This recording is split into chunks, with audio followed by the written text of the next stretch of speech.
అదే RTV app వార్తల్ని క్షణాల్లో చదివే అవకాశం ఉంటుంది. ఒక న్యూస్ పేపర్, ఒక టెలివిజన్ ఛానల్ మీ చేతుల్లో ఎప్పుడు ఉంటాయి. నువ్వు నర్సరావుపేట ఎంపీ పోతున్నావు అన్నాడు.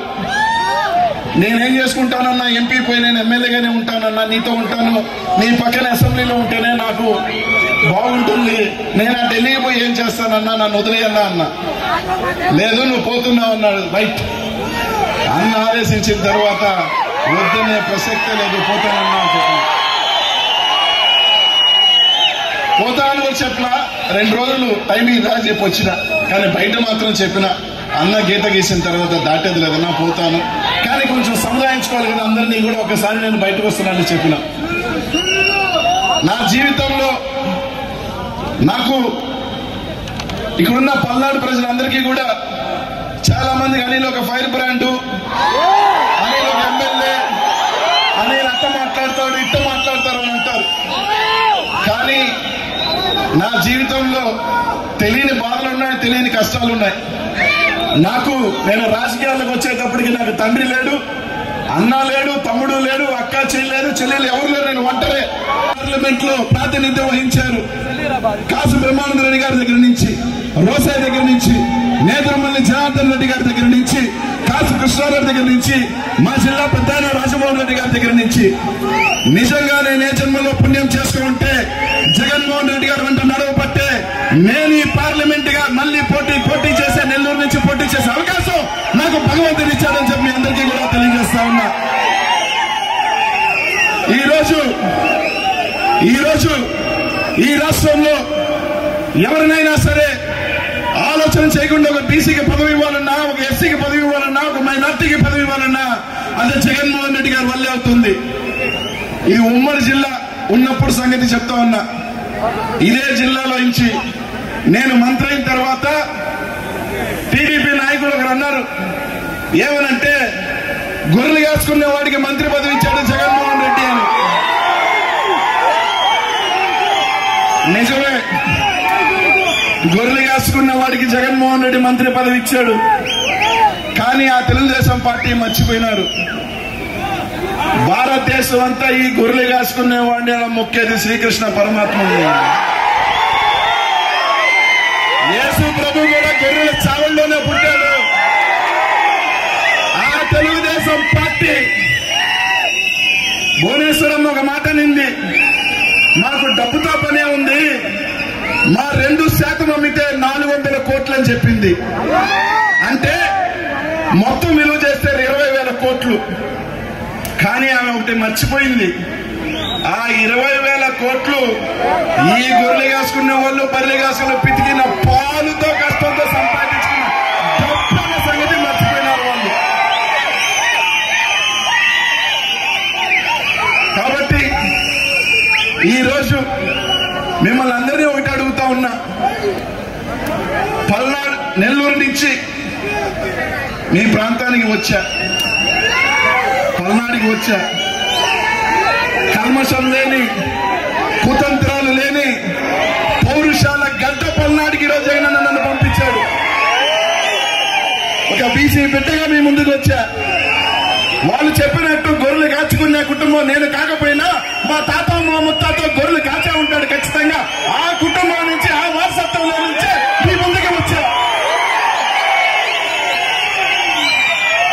నన్ను నెల్లూరు జిల్లా నాకు తండ్రి లేకపోయినప్పటికీ, రాజకీయాల్లోకి వచ్చేటప్పటికి నాకు అండ లేకపోయినప్పటికీ, అన్న లేకపోయినప్పటికీ నన్ను నెల్లూరు జిల్లా అక్కడ చేర్చుకుంది.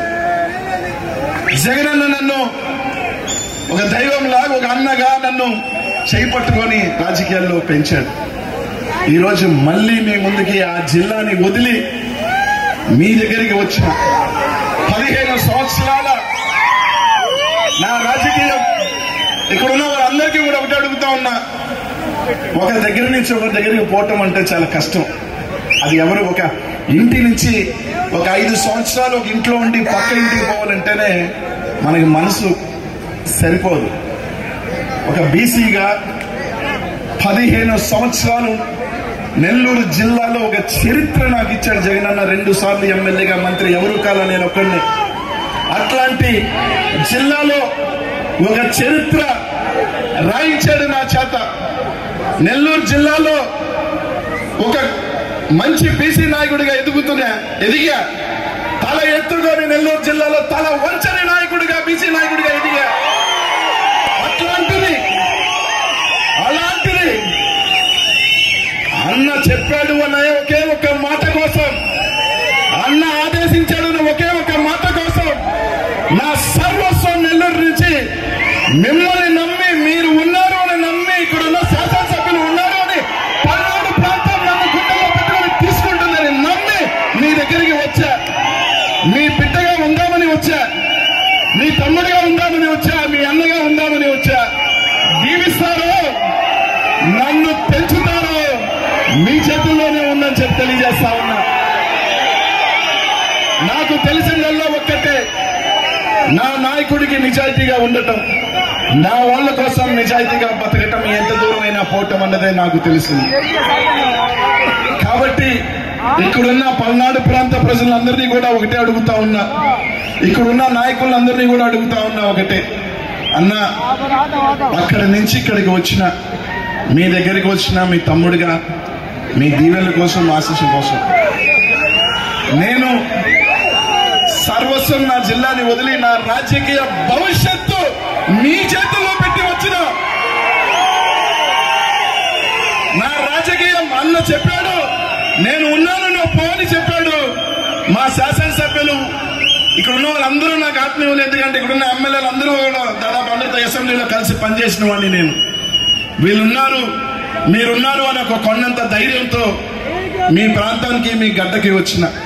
కాబట్టి ఇక్కడున్న అక్క చెల్లెమ్మలు, అమ్మలు, మహిళామ తల్లులు, అన్నలు అందరూ కూడా ఒకటి అడుగుతున్నా, నా జీవితం మీ చేతుల్లోనే ఉంది. మీ బిడ్డని పెంచుతారో మీ చేతుల్లోనే ఉందని చెప్తా ఉన్నా. కానీ నెల్లూరు జిల్లాలో కొంతమంది అన్నారు, ఈ వైఎస్ఆర్ కాంగ్రెస్ పార్టీలో బీసీలు అంటే వాళ్ళకి గౌరవం ఉండదు, మర్యాద ఉండదని చాలా మంది చెప్పారు. కానీ మీ అందరికీ ఒకటి చెప్తా ఉన్నా, ఆ భగవంతుడు సాక్షిగా కూడా చెప్తా ఉన్నా, కోటప్ప కొండకి ఈ రోజు దండం పెట్టుకుని శివుడి సాక్షిగా చెప్తా ఉన్నా, నేను దాదాపు 2009 నుంచి జగనన్నతో ప్రయాణం చేస్తా ఉన్నా. దాదాపు 15 సంవత్సరాలు అవుతా ఉంది. ఏ ఒక్క క్షణం, ఏ ఒక్క గంట నేను జగనన్నతో ఎందుకు ఉన్నానా అనిపించిన క్షణం ఈ రోజు ఈ 15 సంవత్సరాల్లో లేదు అని మీ అందరికీ కూడా చెప్తా ఉన్నా. నాకు ఎవరు లేకపోయినా కొండ దండగా, ఆ దైవంలాగా నెల్లూరు జిల్లాలో నన్ను ఎంతమంది నేను ఢీకొంటున్నా, నేను మూర్ఖంగా పోతున్నా, ఎన్ని చేసినా నా వెనకాల కొండగా నిలబడి నన్ను పైకి తీసుకొచ్చి నా చెయ్యి పట్టుకొని 2 సార్లు ఎమ్మెల్యేలను మంత్రం చేసిన వ్యక్తి మన ముఖ్యమంత్రి జగన్మోహన్ రెడ్డి గారు అని చెప్పి తెలియజేస్తా ఉన్నాను. అట్లాంటి వ్యక్తి నేను ఈ రోజు పల్నాడులో, ఈ రోజు మీ అందరూ కూడా నన్ను ఆప్యాయంగా ఈ రోజు నన్ను స్వాగతించారు అంటే అది అనిల్ కుమార్ యాదవ్ గొప్పతనం కాదు, మా అన్న ముఖ్యమంత్రి జగన్మోహన్ రెడ్డి గారి గొప్పతనం. నన్ను 2 సార్లు ఎమ్మెల్యే చేసి, మంత్రిని చేసి నాకు ఒక స్థాయి ఇచ్చిన నాయకుడి గొప్పతనం. అలాంటి నాయకుడు నన్ను పిలిచి నువ్వు నరసరావుపేట పో అంటే పోకుండా ఎలా ఉంటా, ఆలోచన చేయాల్సిన అవసరం లేదు, ఖచ్చితంగా పోతా. 2 నిమిషాలైతే బతిలాడుకుంటా, లేదు పోవాలి అంటే రైట్ హుకుం, టైగర్ కా హుకుం, పోతమే. నరసరావుపేటే కాదు, నేను ఆలోచన చేయకముందు అందరూ చెప్పారు నరసరావుపేట ఖచ్చితంగా గెలిచే సీట్ అప్ప, నువ్వు హ్యాపీగా పోవాలి. ఎందుకంటే అద్భుతమైన 7 మంది శాసనసభ్యులు, 6 మంది శాసనసభ్యులు ఇన్ఛార్జ్ ఉన్నారు, డోకా లేదు నాకు. అందరూ కూడా పల్నాడు పులులే, నాకేమీ డోకా లేదు. కానీ ఒకటి చెప్తా ఉన్నా, అన్న ఆదేశిస్తే నరసరావుపేటే కాదు, ఒకవేళ ఈ రాష్ట్రంలో ఇది ఖచ్చితంగా ఓడిపోతుందిరా ఈ సీటు, అక్కడికి బొమ్మల్లో పోతాడు అనిల్ కుమార్ యాదవ్ అని చెప్పి తెలియజేస్తా ఉన్నా. గెలిచే సీటుకే కాదు, తల తగాలన్నా కూడా అన్న కోసం తల ముందు పెడతా, అంతే తప్ప వెనక అడుగు వేయను. ఈ జీవితం, ఈ రాజకీయ జీవితం పెట్టిన భిక్ష జగన్మోహన్ రెడ్డి. ఆయన కోసం ఎంత దూరం అయినా చాలా సార్లు చెప్పా, ప్రెస్ మీట్ లో చెప్పా, వేదికల మీద చెప్పా, అన్న ఎక్కడికి చెప్తే పోతాను రాని. చాలా మంది నవ్వుకున్నారు, ఇది అక్కడికి పోతాడని. సమయం వచ్చినప్పుడు నిలబడి చూపిస్తాడు అనిల్ కుమార్ యాదవ్ అని. ఇందాక చెప్పా మా అమ్మ రాంబాబుకి, మీరు అందరూ పోయి అన్న దగ్గరికి వెళ్ళి అనిల్ పంపి అని చెప్పి నా మంత్రి పెరుక్కున్నారు కదా మీరు అని.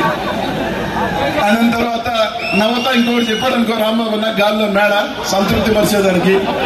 అయినా కూడా భగవంతుడు నాకు, నేను ఒకటే అనుకుంటా, దేవుడు నుదిటి మీద నాకు ఏమి రాసి ఉంటే అదే. నేను ఎమ్మెల్యే అవుతాను అనుకోలా, 2 సార్లు ఎమ్మెల్యే అయ్యా.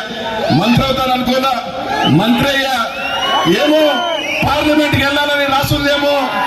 ఈ రోజు భగవంతుడు జగనన్న ద్వారా ఎంపీగా పోతా ఉన్నా, పోతా తప్పకుండా అక్కడ కూడా జగనన్న గెలవ పిలిపిస్తా, జగనన్నకి సైనికులుగా అక్కడ కూడా పిలిపిస్తా. ఈ రోజు ఈ రాష్ట్రంలో మా జిల్లాకు వస్తే తెలుస్తుంది, ఒక బీసీని ఎంత ఇదిగా జగన్మోహన్ రెడ్డి గారు మోసారు అన్నది మా జిల్లాకు వస్తే తెలుస్తుంది, ఇక్కడ కాదు. నెల్లూరు జిల్లాకు వస్తే తెలుస్తుంది అనిల్ కుమార్ యాదవ్ ని గుండెలో ఎట్ట జగన్మోహన్ రెడ్డి పెట్టుకుంటాడో, ఎంత గౌరవిస్తాడో, ఎంత పైకి తీసుకొచ్చాడు అనేది. అట్లాంటిది ఈ రోజు నేను చాలా సార్లు పల్నాడుకి, మాచర్లకి రామకృష్ణ ఎప్పుడు పిలిచినా వచ్చేవాడి. ఎప్పుడు పల్నాడు వచ్చినా, మాచర్లు వచ్చినా నాకు నిజంగా ఎక్కడ లేని ఆప్యాయత, ఎక్కడ లేని అభిమానం నాకు ఆ నియోజకవర్గంలో చూపించేది. చాలా సార్లు పెదకూరుపాటి శంకర్రావు నా నియోజకవర్గం రమ్మన్నాడు, కుదరలా. సీరన్న రమ్మన్నాడు, కుదరలా. చాలా మంది శాసనసభ్యులు వినుకొండ మొన్న బీసీ సభకి రమ్మన్నాడు, కుదరలా. ఎక్కువ సార్లు అడిగింది కూడా అన్నోళ్ళే నన్ను, నువ్వు రా అంటే, అన్న ఆ పనన్నా ఈ పనన్నా. లాస్ట్ కి నాకు భగవంతుడు రాశాడేమో, ఇక్కడేనో తిరగాలి, ఇక్కడే ఉండాలి, ఈ నియోజకవర్గంలో నేను తిరగాలి అని రాసి నన్ను ఇక్కడికి పంపించాడేమో. మా జిల్లాలో అంటారు నన్ను, నీ రాజకీయం నెల్లూరులో కుదరదు, ముక్కుసూటిగా ఉంటావు, నేరుగా ఉంటావు, పొద్దున ఒకటి రాత్రి ఒకటి మాట్లాడవు, నీకు ఇక్కడ సెట్ కాదు అని. ఎస్, నాకు అక్కడ సెట్ కాదన్నారు. నాకు సెట్ అయ్యే ప్రాంతానికే పంపించాడు జగనన్న అని చెప్పి తెలియజేస్తాను. ఎందుకంటే ఆ పల్నాడు పౌరుషం ఏదైనా సరే తగేసి ఉంటుంది, అటు ఇటు ఏముండదు, స్ట్రైట్ సీదా